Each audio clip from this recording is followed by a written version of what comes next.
সেই সমস্যাটা হলো কি নফল নামাজ পড়তে চায় না। আসরের সুন্নাত তো পড়েই না, দেখেননি? আসরের সুন্নাত পড়ে না, অনেক ইমাম সাহেবরাও পড়ে না। হুজরা থেকে এসে নামাজে নিয়ত করে ফেলে। ইরশাদুত তালিবিন কিতাবের মধ্যে এসেছে জিবরাইল আলাইহিস সালাম একটানা ৩০,০০০ বছর নফল ইবাদত করলেন। আল্লাহ রাব্বুল আলামিন একটা ডাক দিয়ে বললেন, জিবরাইল আমি আল্লাহ তোমাকে নফল ইবাদত করার জন্য অর্ডার করিনি, কিন্তু তারপরেও কেন তুমি বেশি বেশি করে নফল ইবাদত করছো? ওগো আল্লাহ, তুমি আমাকে ৬ ডানা দিয়ে সৃষ্টি করেছো, এত সম্মান এত মর্যাদা দিয়েছো, এই জন্য শুকরিয়া স্বরূপ আমি ৩০,০০০ বছর নফল ইবাদত করলাম। এবার বন্ধু আল্লাহ রাব্বুল আলামিন ডেকে ডেকে বললেন, ফেরেশতারা তোমরা সাক্ষী থাকো, আমার হাবিবের উম্মতগুলো আমার নবীকে মহব্বত করে অল্প কিছুক্ষণ সময় যদি নফল ইবাদতের মধ্যে কাটাই রে, আমিও দ্বিতীয় জান্নাত দিয়ে পুরস্কৃত করব। এই মিয়া 100% নামাজিকে আল্লাহ বলবে ইউ গো টু প্যারাডাইস, জান্নাতে চলে যাও, কারণ প্রেয়ার ইজ দ্য কি টু প্যারাডাইস। নামাজ হলো জান্নাতের চাবি, ঠিক কিনা বলেন? আসসালাতু মিফতাহুল জান্নাহ, নামাজ হলো কি জান্নাতের, প্রেয়ার ইজ দ্য কি টু প্যারাডাইস, নামাজ হলো জান্নাতের চাবি। জোরে জোরে বলেন না সুবহানাল্লাহ। বন্ধুরে আমার, আমাদের মধ্যে অনেককে দেখা যায়, আমরা দেখতে পাই বিশেষ করে মাগরিবের নামাজটা কিন্তু অত্যন্ত রহস্যময় একটা নামাজ বন্ধু। অনেক সময় দেখি জামাতের পরে 2 রাকাত সুন্নাত পরে বের হয়ে যায়। মাগরিবের নামাজ কয় রাকাত? 7 রাকাত, কিন্তু দেখবেন এখন ম্যাক্সিমামই পরে 5 রাকাত, পরে নফল নামাজটা পড়ে না, ঠিক না ঠিক? অথচ হাদিস শরীফের মধ্যে এসেছে বন্ধু, কেউ যদি মাগরিবের নামাজটা পরিপূর্ণরূপে আদায় করে, আদায় করার পরে সালাতুল আওয়াবিন আছে না 6 রাকাত, কথা বলেন না কেন? এই আওয়াবিন নামাজ বেশি আমার মা বোনেরা পড়ে। আমি এই বাগাইছড়ির আমার মা বোনেরদেরকে বলবো, আমার মা বোনেরা সবাইকে বলছি গো, হৃদয়ের জানালা খুলে তোমরা সবাই শোনো। আল্লাহর হাবিব সরকারি দো জাহান রাহমাতুল লিল আলামিন তিনি বলে দিয়েছেন, কোন মানুষ যদি, কোন মুমিন মুমিনাত যদি এই মাগরিবের নামাজটা পড়ার পরে যদি কোনো দুনিয়ার কোনো কথা বলবে না, কি করবে না? দুনিয়ার কোনো কথা বলবে না, আলাপ আলোচনা করবে না। মাগরিবের নামাজটা শেষ করার পরে একদম চুপচাপ ধৈর্য ধরে যদি কেউ 6 রাকাত সালাতুল আওয়াবিন নামাজ পড়তে পারে, একদিনের আওয়াবিন নামাজ পড়ার কারণে আমার নবী বলেছেন 12 বছরের নফল ইবাদতের সওয়াব তার আমলনামায় দেওয়া হবে। তবে শর্ত হলো দুনিয়ার কোনো কথা বলা যাবে না। চমৎকার কিনা বলেন? আরো জোরে। বন্ধু আরেকটা মজার খবর আমি দিব আপনাদেরকে। কাজা গোত্রের 2 ব্যক্তি যুদ্ধের ময়দানে গেলেন। যুদ্ধ করার পরে একজন যুদ্ধের ময়দানে শহীদ হয়ে গেলেন। ইন্না লিল্লাহি ওয়া ইন্না ইলাইহি রাজিউন। যুদ্ধে যখন শহীদ হয়ে গেল, ও বন্ধু আরেকজন 1 বছর পর্যন্ত দুনিয়ার বুকে জিন্দা ছিলেন। 1 বছর পরে ওই লোকটা ইন্তেকাল করলো। ওই লোকটা ইন্তেকাল করার পরে কাফন দাফন সব কিছু শেষ করা হলো। বন্ধুরে আমার, হযরতে তালহা বিন আব্দুল্লাহ, তাকে ওই যে 1 বছর একটা লোক জিন্দা ছিল, ওনার ইন্তেকালের পরে গভীর রজনীতে উনি স্বপ্নে দেখতে পাইলেন যে এই ব্যক্তিটা যুদ্ধের ময়দানে জীবন দিয়ে শহীদ হয়ে গেল, ওই ব্যক্তির চাইতেও আগে আগে পরিপূর্ণ নিয়ামত নিয়ে 1 বছর পরে যিনি মারা গেছেন উনি জান্নাতে চলে গেছে। এটা দেখছে কে? হযরতে তালহা বিন আব্দুল্লাহ রাদিয়াল্লাহু তাআলা আনহু। বন্ধু সকাল যখন হলো দৌড়ে চলে গেল আমার নবীর হুজরা মুবারকে। ইয়া রাসূলুল্লাহ, ইয়া হাবিবাল্লাহ, নবী গো, আমি রহস্যময় স্বপ্ন দেখেছি গো, আমি এই ঘটনাগুলো নবী স্বপ্নে দেখেছি, এই রহস্য কি জানতে বড় মনে চায়। এবার আমার নবী উত্তর দিয়ে দিলেন রে তালহা বিন আব্দুল্লাহ যখন প্রশ্ন করলো, আমার নবী বলেছেন যে এই ব্যক্তিটা 1 বছর পর্যন্ত পৃথিবীর বুকে জিন্দা ছিল, সে রমজান মাস, 1 বছরে রমজানের একটা মাস পেয়েছি, পুরো 30টা রোজা রেখেছে এবং 1 বছরের মধ্যে 6000 রাকাত ফরজ নামাজ পড়েছে। রমজানে কি রেখেছে? রমজান মাসে রোজা রেখেছে, 6000 রাকাত বন্ধ ফরজ নামাজ পড়েছে, তার সমান নফল ইবাদত করেছে। এই জন্য আল্লাহ রাব্বুল আলামিন শহীদ ব্যক্তির চাইতেও দামি বানিয়ে দিয়েছেন 1 বছর পরে যিনি ইন্তেকাল করেছেন ওনাকে। জোরে জোরে সুবহানাল্লাহ। বন্ধু আপনি কাল কিয়ামতের দিন আল্লাহ নামাজের হিসাব নেবে, হাদিস শরীফের মধ্যে এসেছে। আপনি হাজার চেষ্টা করলেও বন্ধু এড়িয়ে যেতে পারবেন না। আবু বকর সিদ্দিক রাদিয়াল্লাহু তাআলা আনহুর জীবনী থেকে আমি আপনাদেরকে নামাজ সম্পর্কে যত্নবান হওয়ার একটা তথ্য আমি দিতে চাই আপনাদেরকে। বন্ধুরে আমার, আবু বকর সিদ্দিক রাদিয়াল্লাহু তাআলা আনহু যখন ধনী ছিলেন, ইসলামে যখন কদম বাড়িয়ে দিলেন, ধীরে ধীরে তিনি ইসলামের জন্য বন্ধু সম্পদগুলো বিলিয়ে দিলেন। এবার বিলিয়ে দিতে দিতে একটা পর্যায়ে তিনি দুস্থ হয়ে গেলেন। একদিন বন্ধু মসজিদে নববীতে আজান হয়ে গেল, নামাজের সময় হয়ে গেল, কিন্তু আমার নবী আজানের পরে বন্ধু নামাজের জন্য অপেক্ষা করতেছে। আবু বকর সিদ্দিক মসজিদে নামাজ পড়তে যায় না। আমার নবী আশ্চর্য হয়ে গেলেন, মসজিদে অপেক্ষা করতেছেন, কেন রে আমার আবু বকর নামাজ পড়তে মসজিদে আসে না বন্ধু? আবু বকর সিদ্দিক রাদিয়াল্লাহু তাআলা আনহু যখন দেরিতে গেলেন, আমার নবী একটা ডাক দিয়ে বললেন, রে আবু বকর, আমি থাকা অবস্থায় আপনাদের এই অবস্থা, আমি চলে গেলে না জানি কি অবস্থা হবে। জোরে জোরে বলুন না সুবহানাল্লাহ। বলেন নবী গো তোমার ভালোবাসায় পাপ মুছে যায়, ইয়া নবী ইয়া নবী ইয়া নবী ইয়া নবী ইয়া নবী ইয়া নবী, নবী গো তোমার ভালোবাসায় জান্নাত পাওয়া যায়, বিআন্না লাহুমুল জান্নাহ বিআন্না লাহুমুল জান্নাহ, ইয়া নবী ইয়া নবী ইয়া নবী। মারহাবা বলেন আর জোরে। কৃপণ মানুষ আল্লাহ দেখতে পারে না। কি পারেনি? হুজুররা পারেনি? আল্লাহ কি কৃপণ মানুষ পছন্দ করে? আর অহংকারীদেরকে তো আল্লাহ দেখতেই পারে না। অহংকার একমাত্র আল্লাহরই মানায়। এত সুন্দর কথা বলার পরেও যার জবান চলে না, আমি মনে করবো আপনি অহংকারী, একেবারে কপাল পুড়ে যাবে। আল্লাহ ডাজন্ট লাইক দ্য প্রাউড। আল্লাহ অহংকারীকে পছন্দ করেন না, ঠিক না ঠিক? আরো জোরে। কথা না বললে মনে করবো আপনি বন্ধু কিপটা। আর যদি বলেন হুজুর গো আমরা তো কিপটা মানুষ না, বড় ভালো মানুষ, তাইলে বলবো আপনারা অহংকারী। কি ভুল কথা কইছি? নাহলে কথা বলেন না কেন? আপনি সশরীরে জিন্দা, কথা বলবেন না কেন? মরে গেলে আলাদা হিসাব। এই মিয়া কি লাভ হবে আমি অন্যজনকে দোষে, সব পেয়েছি আমি আমার আপন কর্ম দোষে। ঠিক না ঠিক? কেউরই দোষ দিয়ে লাভ নাই, আপনার যেমন কর্ম তেমন ফল। সোজা কথা, একদম সোজা না? ডাইরেক্ট না ইনডাইরেক্ট? একদম ডাইরেক্ট কথা। দেখেন না নামাজ কিভাবে পড়তে হয়। আর আমরা বাঙালি কত শয়তান। এটা নবীর উম্মত দাবি করে, সুন্নি জামাত দাবি করে, মালমারির ভিতরে নিয়ে কত সুন্দর পাঞ্জাবি তাও করে রেখে দিয়েছে, আর না মসজিদে যায় টি শার্ট পরে। ঠিক না বেঠি? আরো জোরে। আমরা এইটুকুই ডিজিটাল হতে পারছি, আর নাহলে আমলের দিক দিয়ে ডিজিটাল। এই নিয়ে বিয়ের বাড়িতে গেলে চাই যদি ওটের গোস্ত থাকে, কেউ গরু গোস্ত খাবে? আচ্ছা ওটের গোস্ত মাইনাস করে দিলাম, খাসির গোস্ত আছে, কেউ গরু গোস্ত খাবে? বন্ধু আমরা এত চালাক মুসল্লি, খাবারের ক্ষেত্রে সবচেয়ে উত্তম যেটা এটা, আর আমলের ক্ষেত্রে সবচেয়ে ছোট্ট যেটা এইটা। ঠিক না বেঠি? এবার আমি বলতে চাই, আবু বকর সিদ্দিক রাদিয়াল্লাহু তাআলা আনহু ডাক দিয়ে বললেন, নবী গো আমি তো ইচ্ছে করে দেরি করিনি গো, আমি ইচ্ছে করে কখনো দেরি করতে পারি না গো নবী। ও গো নবী আমার তো পোশাক ছিল না। আমার নবী নামাজ পড়লেন, নামাজ শেষ করে বন্ধু দোয়া করে দিলেন। দোয়া যখন করে দিলেন, নামাজ শেষ হয়ে যখন আমার নবী মসজিদে নববীর বাহিরের বারান্দায় বাহিরের সিঁড়ির দিকে যখন কদম মোবারক বাড়িয়ে দিলেন, এবার চাইয়া দেখে হযরতে জিবরাইল খেজুর পাতার পোশাক পরে আমার নবীর সামনে।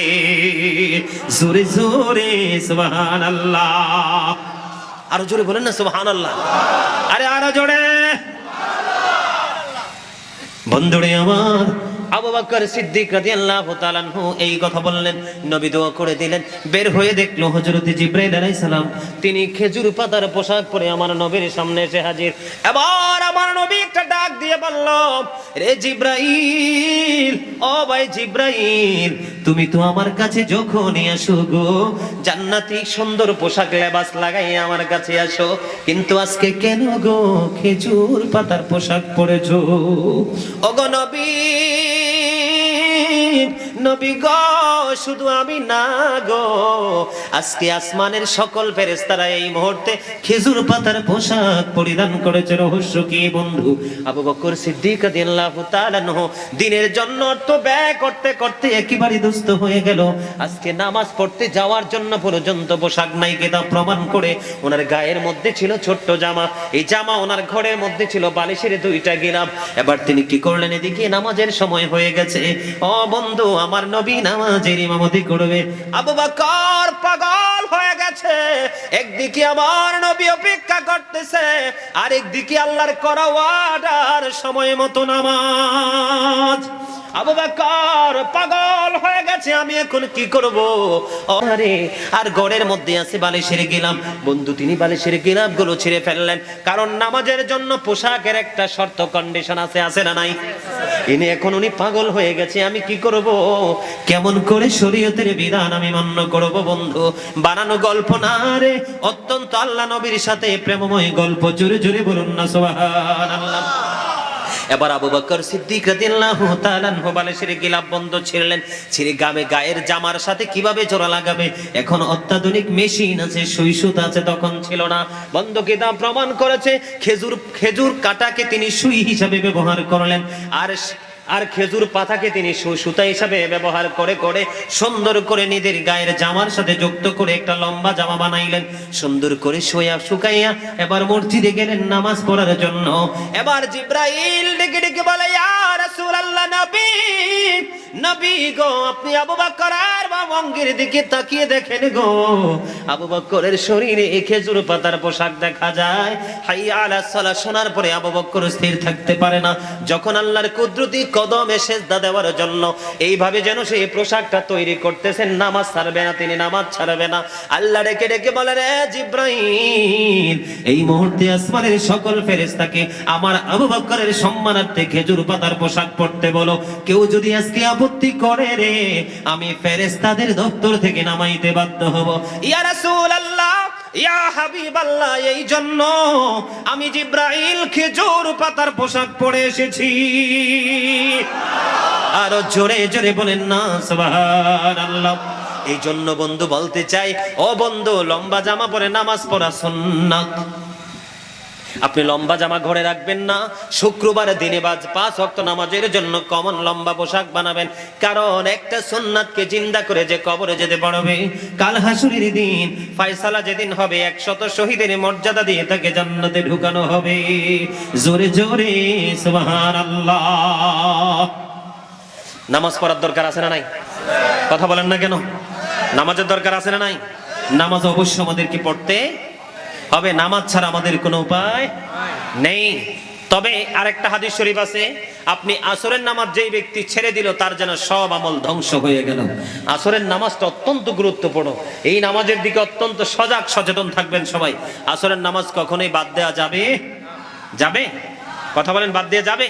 আমরা 5 ওয়াক্ত নামাজ পড়বো, জুমার দিনে নামাজ পড়বো, ঈদের নামাজ পড়বো, রমজান মাসে রোজা রাখবো, তারাবি পড়বো, যত নামাজ আছে আলেমদের সাথে যোগাযোগ করে আমরা সুন্দর করে নামাজটা পড়ার চেষ্টা করব। সম্মানিত উপস্থিতি, সন্তানের দায়িত্ব বাবা মা আপনারা যারা ভালো করে পালন করবেন।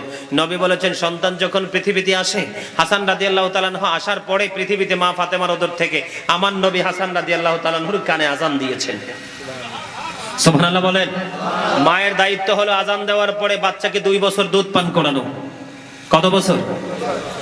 7 দিনের মাথায় বাচ্চার মাথার চুল ফেলে দিবে, বাচ্চার নাম রাখবে, পুরুষ হলে ছেলে হলে 1 বছরের 2টা ছাগল দিয়ে আকিকা দিবে, আর মেয়ে হলে 1 বছরের 1টা ছাগল দিয়ে মেয়ে কন্যা সন্তানের আকিকা দিবে। যখন সন্তান 7 বছরে পা রাখবে, তাকে নামাজের জন্য তাগিদ দিবে। 10 বছরে যখন পা রাখবে, তখন তাকে নামাজ না পড়লে ধরে মার দিতে হবে, এবং মা বাবার কাছ থেকে তার বিছানাটা আলাদা করে দিতে হবে। সম্মানিত উপস্থিতি, এই দায়িত্ব পালন করলে আপনার যুব সমাজ, এই সমাজ, তরুণ প্রজন্ম হেদায়েতের পথে চলে আসবে। বাবা মা যেটা করতে পারে, পৃথিবীর কারো সেই ক্ষমতা নাই সেটা করার। ঠিক কিনা বলেন? আর জোরে বলেন, ঠিক কিনা? সম্মানিত উপস্থিতি, আল্লাহ রাসূল বলে, আল্লাহর হাবিব বলেছেন, আদিবু আওলাদাকুম আলা সালাতি খাসওয়ালিন হুব্বি নবিয়িকুম ওয়া হুব্বি আহলি বাইতিহি ওয়া আলা কিরাআতিল কুরআন। আল্লাহর হাবিব বলেছেন, তোমরা তোমাদের সন্তানদেরকে 3টা বিষয় শিক্ষা দাও। কয়টা বিষয়? একটা হলো হুব্বি নবিকুম, টিজ the love of the profit. এরপরে বলা হচ্ছে হুব্বি আহলি বাইতিহি ওয়া হুব্বি আহলি বাইতিহি, নবীর পরিবার, টিজ ফ্যামিলি লাভ।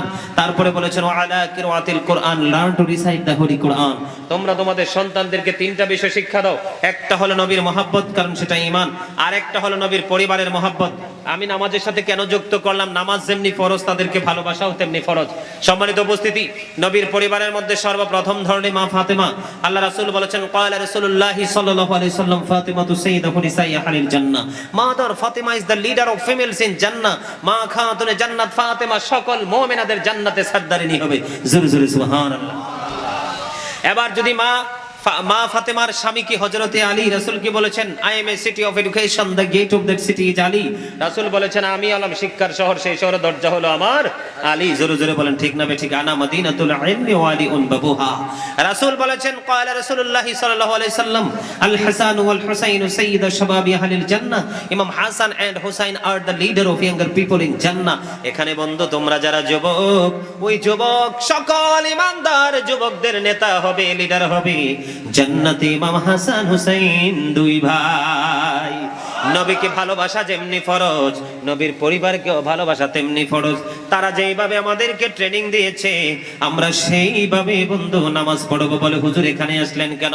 এই যে 61 হিজরিতে কারবালা হলো, কারবালার ময়দানে সীমার যখন ইমাম হুসাইনের বুকের উপর চড়লো, এবার ইমাম হুসাইন একটা ডাক দিয়ে বলল, রে সীমার, তোর বুকের জামা খোল, আমি তোর বুকটা একটুখানি দেখবো। এবার সীমার বুকের জামা খুললো, সীমারের বুকের দিকে নজর দিয়ে নবী ইমাম হুসাইন দেখতে পাইল বন্ধু তার বুকের মধ্যে শ্বেত চিহ্ন দেখা যায়। এবার প্রশ্ন করলো আমার নবী পৃথিবী থেকে যাওয়ার আগে আমাকে মেসেজটুকু দিয়ে গেছে, আমার কলিজার টুকরা আমার বাগান গিয়ে কিছু শ্বেত চিহ্নের কুকুর হরণ করে নিবে। রে সীমার, তোর বুকের মাঝে আমি সেই শ্বেত চিহ্ন দেখতে পাইছি রে।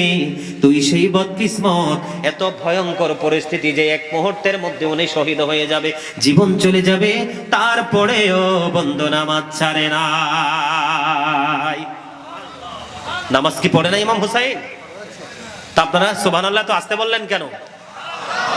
আরো জোরে বলেন না সুবহানাল্লাহ। নামাজ কি ছাড়বেন নাকি নামাজ পড়বেন? শুধু পড়লে হবে না, উত্তম রূপে নামাজ পড়তে হবে, ঠিক না ঠিক? আমরা পড়বো তো। আল্লাহ যেন আমাদের সবাইকে নামাজ হিসাবে কবুল করেন, সকলে বলেন আমিন। আরো জোরে বলেন আমিন। সম্মানিত উপস্থিতি, আমার ভাই জানতে চেয়েছেন আল্লাহর ওলিদের সম্পর্কে একটু আলোচনা করতে। আপনারা কি আল্লাহর ওলিদের কথা শুনতে ভালো লাগে না খারাপ লাগে? সবার কাছে ভালো লাগে। আমি শুরুতেই ধরেছিলাম এইভাবে, আল্লাহ বলেছেন ফাদখুলি ফি ইবাদি ওয়াদখুলি জান্নাতি। আল্লাহ রাব্বুল আলামিন বলে দিয়েছেন join with my dear people, come to my paradise. আমার প্রিয় লোকেদের সাথে যুক্ত হও আর আমার জান্নাতে চলে আসো। আল্লাহ বলেছেন ইয়া আইয়ুহাল্লাযীনা আমানু, হে ঈমানদারগণ, আতিউল্লাহ, তোমরা আল্লাহর অনুগত্য করো, আতিউর রাসূলের অনুগত্য করো, ওয়া উলিল আমরি মিনকুম, তোমাদের মধ্যকার উলিল আমরদের অনুগত্য করো। তার মানে হক্কানি আল্লাহর ওলিদের অনুসরণ করো। এটা কে বলছে? আল্লাহ। আরো জোরে বলেন নাকি? আল্লাহ বলেছেন অকুনু মা'আস সাদিকিন। আল্লাহ রাব্বুল আলামিন, এটা আমি আরো একবার বলেছি, শুরুতেই বলেছি। আল্লাহ বলেছেন ওয়াবতাগু ইলাইহির ওসিলা ওয়া কুনু মা'আস সাদিকিন। আল্লাহকে পাওয়ার জন্য ওসিলা তালাশ করতে বলেছেন, আর সেই ওসিলাটা হলো ওয়া কুনু মা'আস সাদিকিন, সত্যবাদী লোক। জোরে জোরে সুবহানাল্লাহ। আর এই সত্যবাদীর ব্যাখ্যা এসেছে হক্কানি ওলি এবং আলেমরা। জোরে জোরে সুবহানাল্লাহ। আপনারা সবাই শুনেছেন আলা ইন্না আউলিয়া আল্লাহি লা খাউফুন আলাইহিম ওয়া লা হুম ইয়াহজানুন। সকল সুন্নি জামাতের সকল মানুষের এগুলা মুখস্থ, ঠিক না? এরা বল না কেন আল্লাহর ওলিদের কোনো ভয় নাই, তারা দুঃখিত হবে না, তারা চিন্তিত হবে না, ঠিক কিনা বলেন? আল্লাহর ওলিদের কোনো ভয় আছে? Behold, verily the friends of Allah have nothing to fear or to regret. তারা পরকালেও চ্যাম্পিয়ন, পরকালেও নিরাপদ। আল্লাহ বলেছেন শুধু নিরাপদ না, ইনদা রাব্বিহিম ইউরযাকুন, তাদের জন্য জান্নাতি খাবার বরাদ্দ। সুবহানাল্লাহ। জোরে বলেন না সুবহানাল্লাহ। নাহনু আউলিয়াউকুম ফিল হায়াতিদ দুনিয়া ওয়া ফিল আখিরাহ, আমরাই তোমাদের বন্ধু দুনিয়ার জীবনে পরকালের জীবনে, ঠিক কিনা বলেন? আরো জোরে। এটা কে বলছে? আল্লাহ বলছেন, আমি বলছি? আল্লাহ রাব্বুল আলামিন বলেছে। তাহলে আপনার আমার কোনো চিন্তার দরকার আছে নি? হ্যাঁ, আল্লাহ রাব্বুল আলামিন বলেছেন যারা আল্লাহর ওলির হাতে হাত রাখলো তারা যেন আমি আল্লাহর হাতে হাত রাখলো, ওই হক্কানি ওলিদের হাতের উপর আমি আল্লাহর কুদরতি হাত। আল্লাহ রাব্বুল আলামিন বলেছেন, আমি না। সম্মানিত উপস্থিতি, বাংলাদেশে আমাদের হক্কানি ওলিদেরই কিন্তু অবদান, নাইলে কিন্তু আমরা ইসলাম পেতাম না। এই দেশে কি নবী আসছে? কোন রাসূল এসেছেন? কোন নবী রাসূল এই দুনিয়াতে বাংলাদেশে আসেনি। আমাদের দেশে ইসলাম এনেছেন কে? 360 আউলিয়ার মধ্যে এখন আমরা যাকে এক নামে চিনি, শাহজালাল মুজাদ্দিদ ইয়ামানি। ঠিক কিনা বলেন? আরো জোরে বলেন, ঠিক না ঠিক? আল্লাহর ওলিদের যে কি পরিমাণ অবদান এই বাংলার জমিনে আছে, এটা একমাত্র যারা আল্লাহর ওলিদের সাথে প্রেম করতে পারছে তারাই দেখতে পারছে। যেমন আমি যদি আপনাদেরকে একটা তথ্য দিতে চাই, এই যে আমি যেটা প্র্যাকটিক্যালি রেখেছি আর কি, আমাদের শাহপুর দরবার শরীফের পীর সাহেব কেবলার নাম শুনছেন কিনা আপনারা জানি না, কুমিল্লা, যার জবরদস্ত একজন আল্লাহর ওলি ছিলেন। যখন কলম ধরেছেন ইংলিশে পুরো কিতাব কমপ্লিট করে ফেলেছেন, যখন আবার কলম ধরেছেন উর্দুতে পুরো কিতাব আপনার কমপ্লিট করে ফেলেছেন, যখন আবার আরবিতে ধরেছেন পুরো কিতাব আরবিতে করেছেন, আবার কখনো কখনো আরবি বাংলা ইংলিশ মিলিয়ে ট্রান্সলেট করে কিতাব তিনি লিখেছেন। জোরে বলেন না আলহামদুলিল্লাহ। উনি একটা কিতাব লিখেছেন হব্বুন নবী, প্রফিটস লাভ, নবীর মহাব্বত, একটা কিতাব লিখেছেন। অনেক কিতাব উনি লিখেছেন। ওনার কিতাব কিন্তু বড় না, ছোট্ট ছোট্ট কিতাব, একদম ছোট ছোট, কয়েক পৃষ্ঠা কয়েক পাতার কিতাব, মানে কারো কাছে যেন বোঝা মনে না হয় পড়তে গেলে, এরকম সংক্ষিপ্ত আকারে তিনি তথ্যগুলো দিয়েছেন। সম্মানিত উপস্থিতি, এদিকে তাকান। আল্লাহর ওলিদের অবদানের কথা যদি আমি বলি, তাহলে ওনাদের খেজমত কিন্তু চতুর্দিকে, মাঠে আছে, লেখনির মাধ্যমে আছে, বক্তব্যের মাধ্যমে আছে, যেই কোনো ভাবেই কিন্তু তারা ইসলামটাকে জিন্দা রাখার জন্য সর্বাত্মক চেষ্টা করে যাচ্ছে। ঠিক না ঠিক? 1980 সনে আপনার এই ডক্টর আহমদ পেয়ারা বাগদাদি আমেরিকার বোস্টন মসজিদে একটা বাহাসের জন্য তিনি গিয়েছিলেন। কত সনে? 1980 সনে। সেখানে বাহাস হয়েছিল। 150 জন গির্জার সুপারিনটেন্ডেন্ট ছিলেন একদিকে। কয় দিকে? একদিকে 150টা গির্জার সুপারিনটেন্ডেন্ট ছিলেন একদিকে, আর আরেক দিকে আরেকটা বাহাস ছিল। আমাদের দেশে তাবলিগ আছে না, অনেকে তাবলিগ করে যে, আসেনি? আপনারা অনেকে আমার কথা শুনে রাগ করতে পারেন, কিন্তু রাগ করবেন না, কথাটাকে বুঝে নেবেন। আপনার উনি যখন ওখানে গেলেন, যাওয়ার পরে আল্লাহর ওলিদের যে পাওয়ার, তারা যে আধ্যাত্মিক বলে বলিয়ান, সেটার একটা অন্যরকম প্রমাণ আমি দিচ্ছি। এই জন্য বলছি, আল্লাহর ওলিদেরকে নিয়ে যারা এই জীবনে বাংলাদেশে আমি যেটা দেখছি, যারা আল্লাহর ওলিদের দিকে নেগেটিভ আঙ্গুলটা উঠিয়েছে, তারা কিন্তু কেউ ভালোভাবে পৃথিবী থেকে বিদায় নিতে পারে। আপনারা কি দেখছেন? কেউ দেখছেন? আল্লাহর ওলিদেরকে ভালোবেসে মানুষ উচ্চ মর্যাদার অধিকারী হয়েছে এমন প্রমাণ অনেক আছে, কিন্তু আল্লাহর ওলিদেরকে কষ্ট দিয়ে কিন্তু সম্মানী হয়েছে এমন দলিল কিন্তু আপনি দেখাতে পারবেন? সম্মানিত উপস্থিতি, 1980 সনে যখন গেলেন, 150টা গির্জার সুপারিনটেন্ডেন্ট একদিকে, ডক্টর আহমদ পেয়ারা বাগদাদি একদিকে। তখন তো ওখানে তো বাংলা ভাষার কোনো কি নাই, সুযোগ নাই। ওখানে সবাই, তাদের ভাষা হচ্ছে ইংলিশ ভাষা। তাদের বাহাস শুরু হলো। তারা বলেছেন তাদের একটা ধর্মগ্রন্থ আছে, সেটার নাম ইংলিশে বলা হয় দা ওল্ড ও নিউ টেস্টামেন্ট, এটাকে বাংলাতে বলা হয় বাইবেল। এই বাইবেলে না ফর গড ইজ লাভ, আল্লাহই প্রেম, ওনারাই বক্তব্য দিয়েছেন। কিন্তু ডক্টর আহমদ পেয়ারা বাগদাদি 1980 সনে আমেরিকার বোস্টন মসজিদে তিনিও প্রেজেন্ট ছিলেন। উনি বলেছেন, no say if you do love Allah, যদি তোমরা আল্লাহকে ভালোবেসে থাকো, ফলো মি মুহাম্মদ সাল্লাল্লাহু আলাইহি ওয়াসাল্লাম, মুহাম্মদ সাল্লাল্লাহু আলাইহি সাল্লামের অনুগত হয়ে যাও, আল্লাহ উইল লাভ ইউ, আল্লাহ তোমাদেরকে ভালোবাসবে, এন্ড ফরগিভ ইউর সিনস, আল্লাহ তোমাদেরকে ক্ষমা করে দিবে। বলে হুজুর, এটা কি তিনি শুনে ইংলিশে বলেছেন? না, এটা আল্লাহ রাব্বুল আলামিন কোরআনে বলেছেন, কুল ইন কুনতুম তুহিব্বুনাল্লাহ ফাত্তাবিউ ইউহিব্বুকুমুল্লাহু ওয়া ইয়াগফির লাকুম যুনুবাকুম ওয়াল্লাহু গফুরুর রহিম। মানুষে মনে করবে এখানে কোনো উপস্থিতি নাই। আল্লাহু আকবারটা তো স্লো হইছে, জোরে বলেন একটু আল্লাহু আকবার। এতক্ষণে মনে হয় যে একটু এনার্জি আছে। কি এদিকে তাকান, আমরা যদি আল্লাহকে ভালোবেসে থাকি তাহলে ফলো কাকে করতে হবে? আমাদের রাসূলকে, আমাদের নবীকে। আল্লাহ তখন বলেছেন, আল্লাহ উইল লাভ ইউ, আল্লাহ আমাদেরকে ভালোবাসবে, এন্ড ফরগিভ ইউর সিনস, সমস্ত জীবনের গুনাহ maaf করে দিবে। সুবহানাল্লাহ। উনি নিজে থেকে বানিয়ে বলেননি, উনি কিন্তু আল্লাহটাকেই তিনি অন্য ভাষায় তাদেরকে বোঝাতে সক্ষম হয়েছেন। তিনি আরো বলেছেন, there is no god but Allah, সে আল্লাহ ব্যতীত কোনো উপাস্য নেই, কোনো ইলাহ নেই। মুহাম্মদ রাসূলুল্লাহ সাল্লাল্লাহু আলাইহি ওয়াসাল্লাম ইজ দ্য মেসেঞ্জার অফ আল্লাহ। এখানে আমি আপনাদেরকে আরেকটা মেসেজ দিতে চাই। এই যে বাংলার জমিনে আল্লাহর ওলিরা কিভাবে সবাই সবার মতো করে দিনের খেদমত করে যাচ্ছে, দিনটাকে চাঙ্গা করার চেষ্টা করতেছে। আপনি দেখবেন এক একটা ডাক্তারের কাছে গেলে কিন্তু এক একটা প্রেসক্রিপশন দেয়।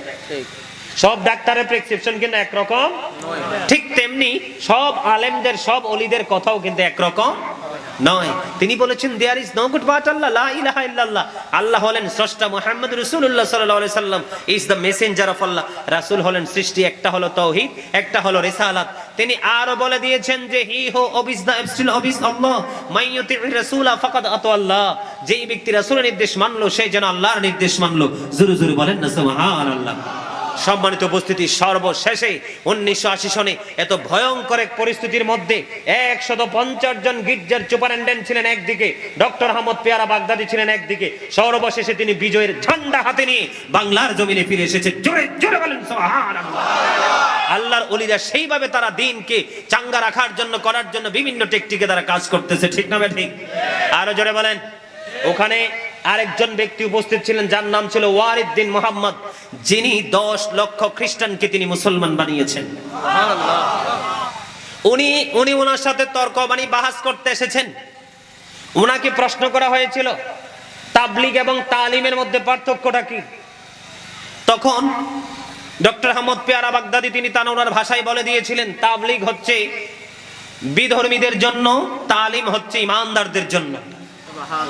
বলো হুজুর এটা পার্থক্যটা কি বুঝি নাই।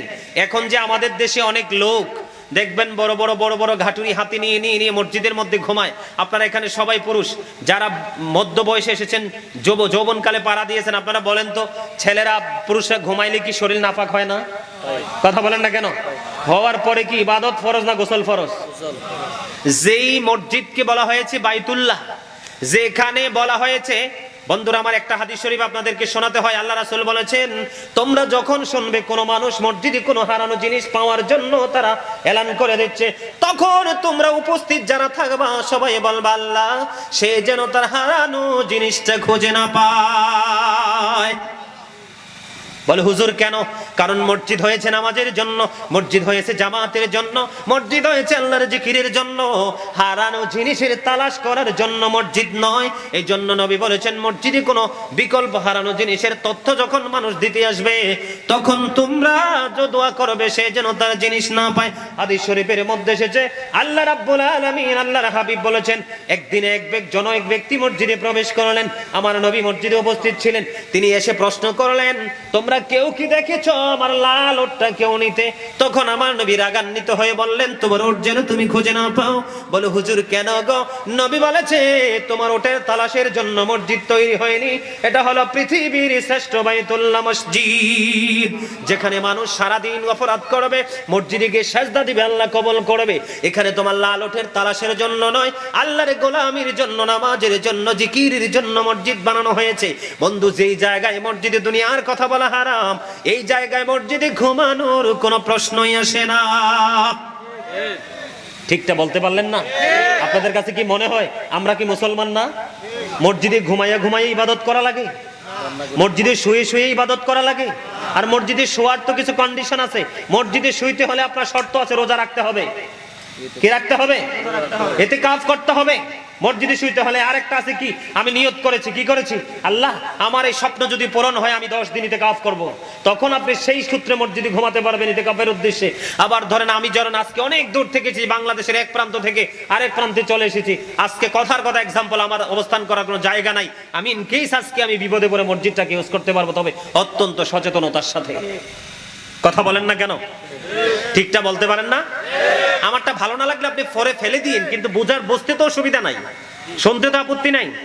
সম্মানিত উপস্থিতি, তাবলীগ ওই যে 1980 সনের ঘটনা, তিনি বলেছেন তাবলীগ হচ্ছে বিধর্মীদের জন্য আর তালিম হচ্ছে ইমানদারদের জন্য। জোরে বলেন আল্লাহু আকবার। তাবলীগ কোনটাকে বলে? ধরেন আমরা আমাদের এই মসজিদ থেকে বের হলাম, কোথায়?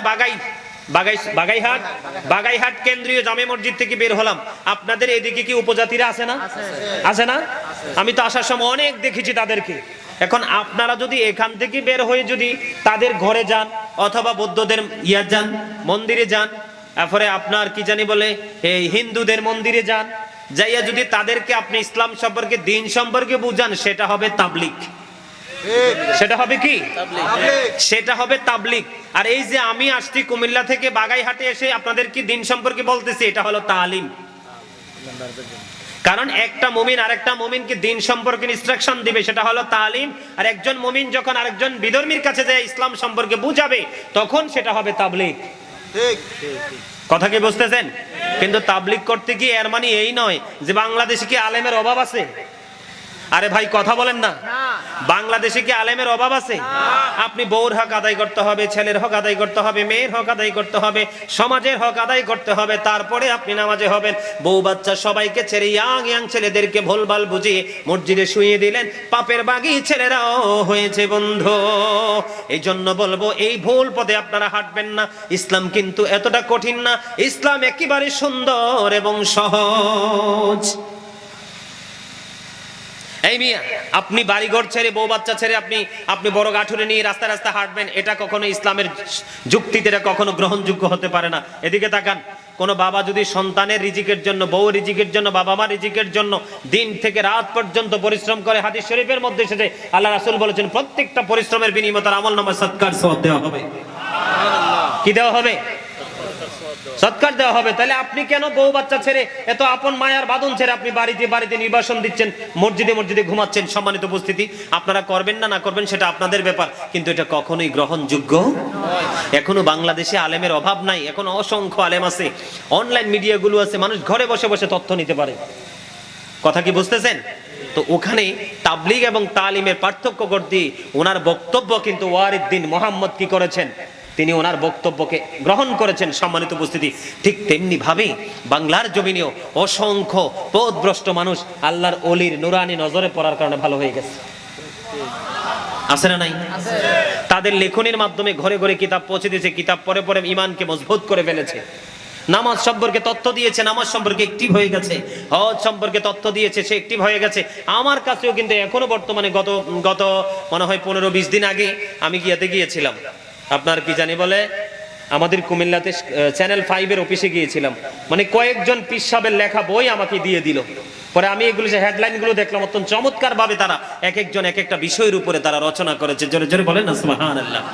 সম্মানিত উপস্থিতি, আমি আপনাদেরকে বলবো হক্কানি আলেম, হক্কানি আল্লাহর ওলিদের সাথে সম্পর্ক রাখবেন, কোরআন হাদিসের আইনগুলো যথাযথভাবে মানে নিজের জীবন পরিচালনা করার চেষ্টা করবেন। আল্লাহ যেন আমাদের সবাইকে আল্লাহর প্রিয় বান্দা হিসাবে কবুল করেন, সকলে বলুন আমিন। আরো জোরে বলেন আমিন। আর আলোচনা করব না, 11:30 বেজে গেছে, মিলাদ পড়তে হবে, কিয়াম করতে হবে, মুনাজাত দিতে হবে, আমাকে কিন্তু আবার রওনা দিতে হবে।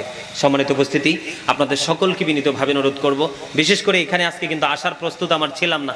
কালকে ওই যে আমার ভাই কাউসার উদ্দিন নূরির সাথে কালকে অনেক প্রশ্ন করেছি, সে কিন্তু আমাকে, আমি যতই কিন্তু ঘুরিয়ে পেঁচিয়ে প্রশ্ন করেছি, সে কিন্তু খুব সফটলি উত্তর দিয়েছে। সে কিন্তু চাইলে আমার সাথে রাগ করতে পারতো যে হুজুর কালকে মাহফিল, আপনি আমাকে এত প্রশ্ন কেন করতেছেন। আমি শুধু ব্যবহার নিয়ে আপনাদেরকে ছোট্ট একটা আলোচনা শোনাবো, শুনবেন?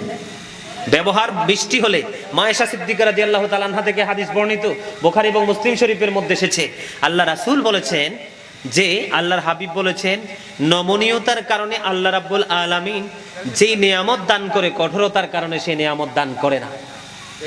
সুবহানাল্লাহ বলবেন না? আরে আরো জোরে।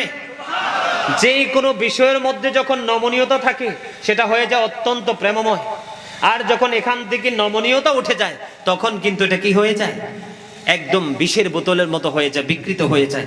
এই জন্য নমনীয়তা আমাদের কাছে অবলম্বন করতে হবে। সম্মানিত উপস্থিতি, আল্লাহর হাবিব বলেছেন হাদিস শরীফের মধ্যে এসেছে, আল্লাহ রাসূল 3 শ্রেণীর মানুষের উপরে আল্লাহর রহমতের চাদর দিয়ে আবৃত করে রেখেছেন এবং তাদেরকে চিরস্থায়ী জান্নাতে পৌঁছাবে।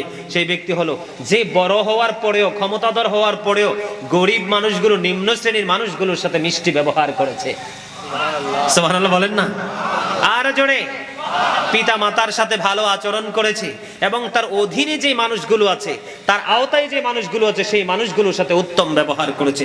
সত্যি বলছি, আজকের মাহফিল সাক্ষী আমি মুসাফির অবস্থায়, কালকে যদি আমার এই ভাই যদি একটু যদি ভাষাটা ব্যতিক্রম করতো, আজকে কিন্তু আমি মাহফিলে আসতাম না। যে হাদিয়াটা আগে পাঠাইছেন সেটা কিন্তু রাত্রে আমি রিটার্ন করে দিতাম। এই জন্য বলছি, আলেমদেরকে দাওয়াত দেওয়ার সময় সতর্কভাবে কথা বলবেন, অত্যন্ত সতর্কতা অবলম্বন করবেন। রাজি আছেন? কথা বলেন না কেন? কারণ আমার জীবনের প্রথম এই জায়গাটাকে আইডেন্টিফাই করার মতো কিন্তু সেই রকমের স্কোপও আমার কাছে নাই। কি বলছি বুঝতে পারছেন? তা আমি মনে মনে সিদ্ধান্ত করছি যে তার আচরণ, তার ব্যবহার আমি অত্যন্ত মুগ্ধ হয়েছি। এই জন্য আমি নিয়ত করছি যে সবার শেষে একটু হলেও আমি ভালো আচরণ নিয়ে কথা বলবো। সম্মানিত উপস্থিতি, আচরণটা এতটাই চমৎকার হওয়া চাই। হযরতে আবু হুরায়রা রাদিয়াল্লাহু তাআলা আনহু থেকে হাদিস বর্ণিত, আল্লাহর হাবিবের কাছে এক জনৈক ব্যক্তি এসে প্রশ্ন করলেন, ইয়া রাসূলুল্লাহ, ওই মহিলাটা এত বেশি ইবাদত বন্দেগী করে, দান সদকা করে, কিন্তু তার আচরণে মানুষ কষ্ট পায়, নবী বলেছেন সে জাহান্নামী। নাউজুবিল্লাহ, জোরে বলেন না। নাউজুবিল্লাহ। শুধু মুখের কারণে, কিসের কারণে? এই মেয়ে মাঝখানে হাদিস শরীফটার মাঝখানে আরেকটু বলে দেই, হযরত শাহুল ইবনে সাদ রাদিয়াল্লাহু তাআলা আনহু থেকে হাদিস বর্ণিত, আল্লাহর হাবিব সরকারে মদিনা বলেছেন, তোমরা যদি আমাকে দুইটা জিনিসের গ্যারান্টি দিতে পারো, আমি তোমাদের জান্নাতের গ্যারান্টি দিয়ে দিব। জোরে জোরে সুবহানাল্লাহ।